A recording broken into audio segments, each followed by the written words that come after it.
everybody, and thank you for joining us for our spring fling. I've got this cute patchwork chicken that we are going to piece together, then quilt on the frame, and then put together with all of the different accessories.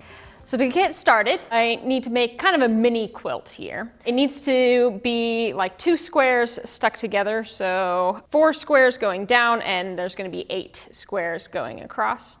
And today, I'm going to be using the little rubble for everything, both the piecing and the quilting. I'm going to start with these 2 squares here.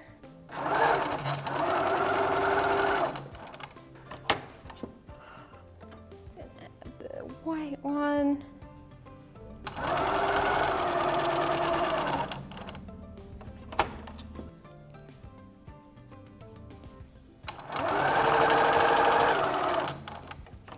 Got my last strip done, and so we'll just add it to the rest of my quilt.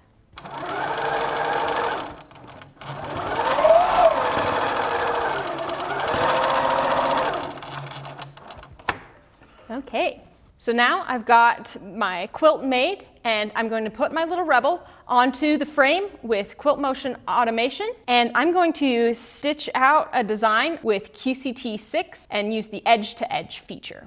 So I am at this cutie breeze with my little rebel, and I have it all in quilting mode, so I am ready to start quilting this design. I'm going to be using QCT 6, the lowest level tier that has our new edge-to-edge feature. So I'm going to show you what settings you can use to quilt out just a small area like this with edge-to-edge. I need to make sure that there's plenty of slack on my quilt, because you need to make sure that the quilt can be read by the optical sensor that is right underneath here. You'll also want to lower the tension and increase your stitch length so that it's a nice tight stitch. I've got QCT 6 open right here, so I'll go into edge to edge.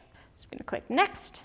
Because I am using QCT 6 on a hoop frame, it needs to know if my quilt will fit inside the frame or if I'm going to have to shift my quilt from side to side. Because if it fits inside the frame, it can treat it just like a rolling frame, but if you have to move the quilt from side to side, you're going to need to break up the design from side to side. Because I've got a quilt that fits inside the frame, I'm going to use this rolling frame mode. Next, I need to set my safe area. Always remember to set a safe area that is bigger and wider than your quilt. So you can go all the way up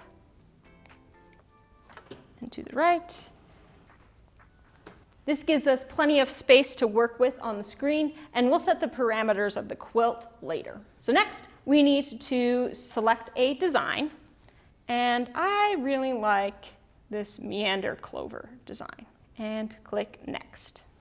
Next, it wants us to choose a size for our design. So I'm going to set this so it only does 2 rows down. Since my quilt is about 8 inches down, I'm going to do a little bit over. Let's do 5 inches high. Then I'll click next. Next, you can set the row spacing. So if you want your design nested a little bit, you can do that, or you can give it some space. I think this looks good just how it is, so I'm just going to click next. Now, we need to determine which part of our quilt we are at, but for this project, everything fits in my safe area, so I'm going to use this button here for this project fits entirely in my safe area. Now I can set the edges of my quilt, just move to each of the different corners and touch these gray nodes here. Then I will click next. And I'm going to move my quilt close to where it's going to move to place stickers so it can remember where the placements are. So I'm going to move close to here and then click move left.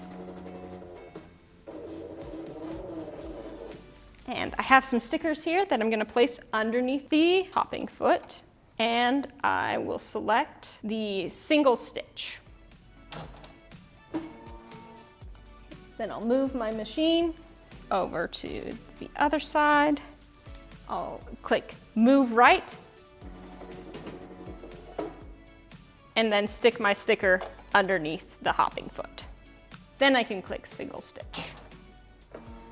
Then if I need to come back and place my design again, I can use those needle holes to place my design. So now I'm going to click next and move my machine close to where it's going to start. You can tell where it's going to start by looking for that green circle. But then if you click starting stitch, it's going to move exactly to where the machine will start quilting.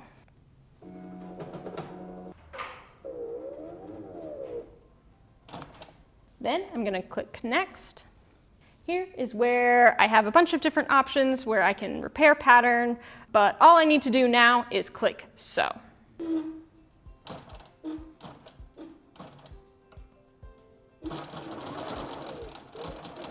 And watch this stitch out.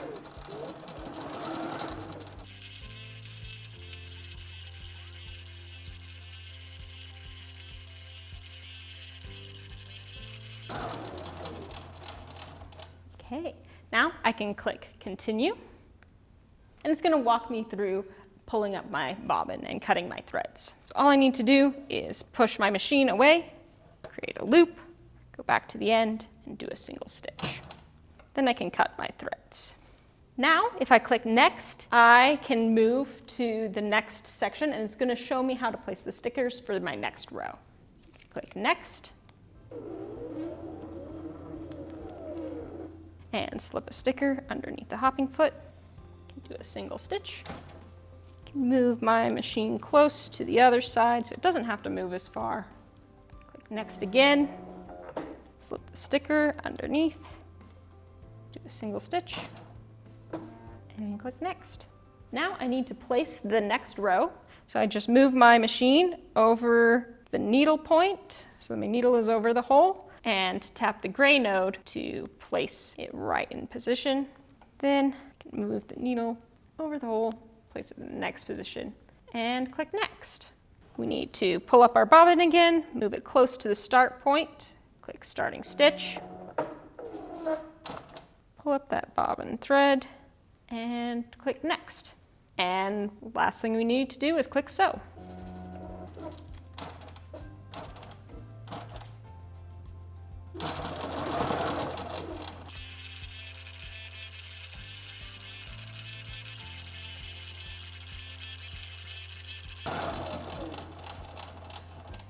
Now I can click continue, and it can walk me through pulling up my threads. So do a single stitch and cut them. Now I'm ready to take this off the frame, cut off the excess backing and batting, and I'm ready to turn this into my patchwork chicken. I've cut off all the excess backing and batting. I need to make all of the extra pieces, 2 wings, a comb, and a beak. So the templates for all of these are in the pattern that's available on the events page. So you can print this out, and the templates are in the back. And I've got some pieces cut out already. You'll just pin the templates onto the fabric that you want and cut them out.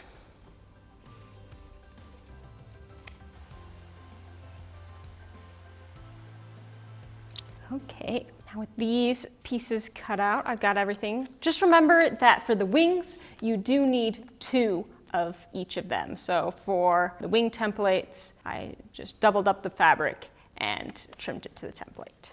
Let's start stitching these together. So I'll start with the comb, put right sides together.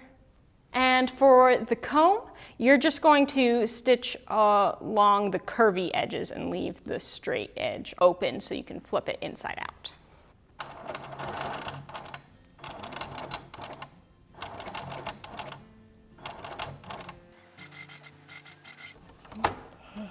Those curves are a little bit tricky, but go slowly and make sure you get a 1/4 inch away from all of them.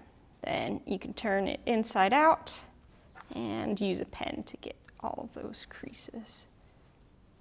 Next we'll get the wings, 1 from each of these. Get right sides together.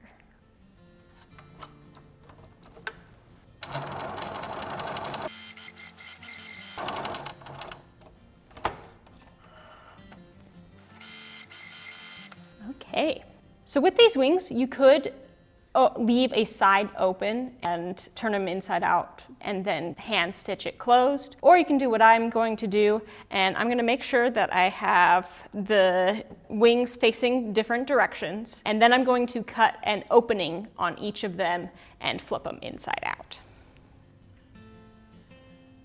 Pinch it, cut a slit, you can make it a little bit bigger.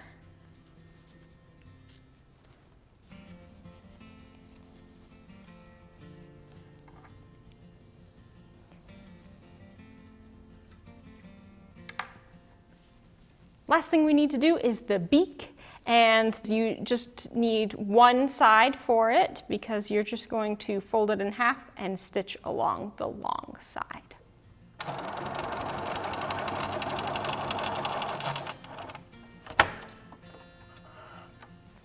Just like the others, turn it inside out and use the pen to get right into the corner. Now we're ready to start arranging this on to our quilt.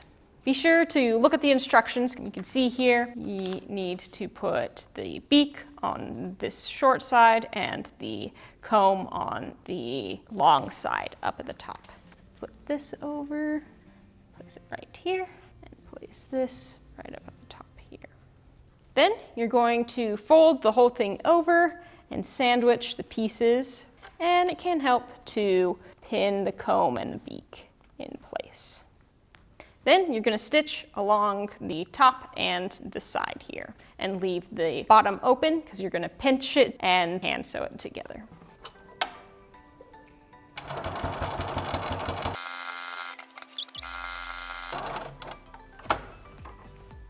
So I'll turn it right side up so you can see it. It's starting to look a little bit like a chicken now. The next thing I want to do is stitch some buttons on or some eyes. Place the button in the place I want to. Go up through it a couple of times.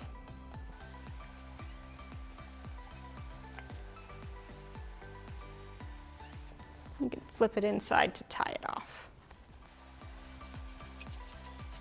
For the next eye, try and make sure that you get the eye in the exact same place on the other side.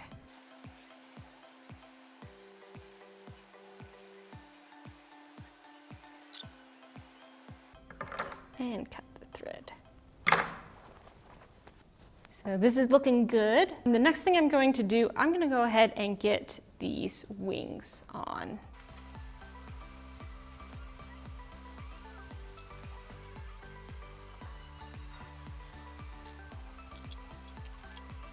Our chicken is looking good. We just need to add some legs. To do that, I'm going to turn it inside out. And we are going to pinch down the side and get our legs in there. I just have some craft rope that I've cut to the size that I want. You can just put a knot at the end, or I have these little beads that I added. So make sure your beak is facing the front. And then you can stick your leg all the way in there, just a little bit hanging out. And stick it about an inch away from the edge there. I'm going to go ahead and pin it into place. And I'll do the same for the other side and pin it with some room to sew. So with these, you're going to just stitch over the rope, but leave the extra space in order to flip it inside out.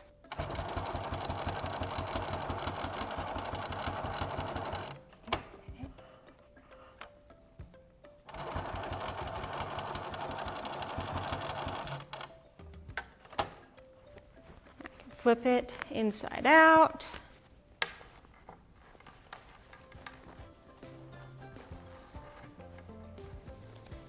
Get the peak of the head all the way up there. That's a pretty good looking chicken. So now I am going to stuff it and then hand sew the opening closed. My chicken is looking great. They look really good together too. Thank you for joining us for Spring Fling, and remember to follow us on social media. If you want to see more fun projects like this, be sure to follow us every Tuesday with Tuesdays with Grace. Thanks everybody. Bye.